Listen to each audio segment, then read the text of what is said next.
Good morning, guys. Here we are talking about the Denver Real Estate Pulse. It might not be morning for you when you watch this, but however, I'm here with my Jed Bartlett What's Next mug. Um, West Wing, the best show that was ever created, in my opinion.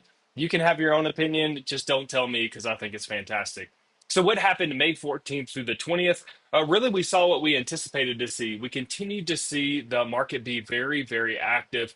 May is one of those months where you have Cinco de Mayo and Mother's Day and graduations and all the different things. So we typically see the market be a little bit frustrated by those different holiday weekends or those different events that are going on.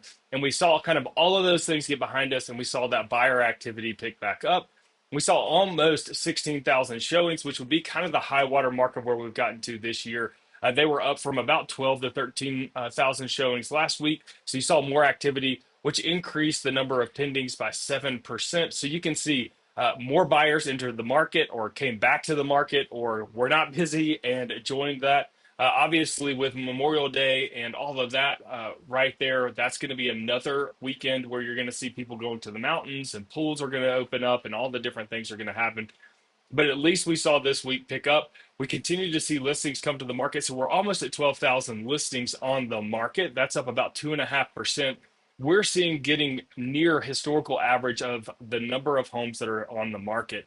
Now we're seeing good activity with pendings. We saw great activity with closed units, but that has a lot to do with nobody wants to close on a holiday weekend typically, or less people do. Median days on market are still staying around 18, which is just showing that we're a very active market. Whenever your median home is selling in less than 3 weeks, that's a very, very active market. And then months worth supply of inventory was down 2.4%.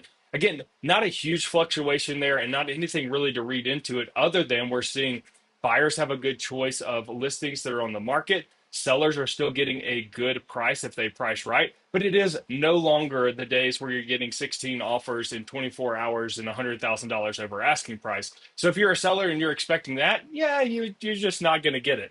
If you're a buyer who's been waiting to get into the market, interest rates have not come down.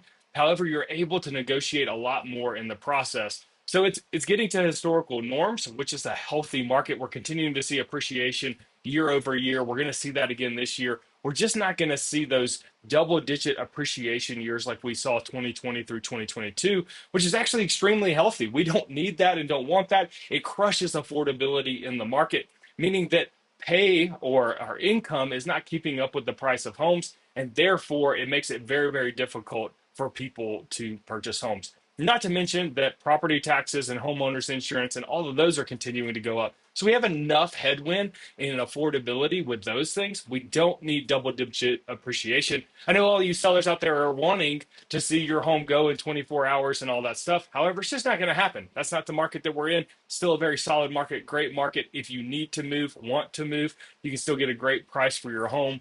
That is the market that we're seeing today. So, as always, thanks for watching. That's the Denver Real Estate Pulse for May 14th through the 20th. As always, I'll catch you on the next one.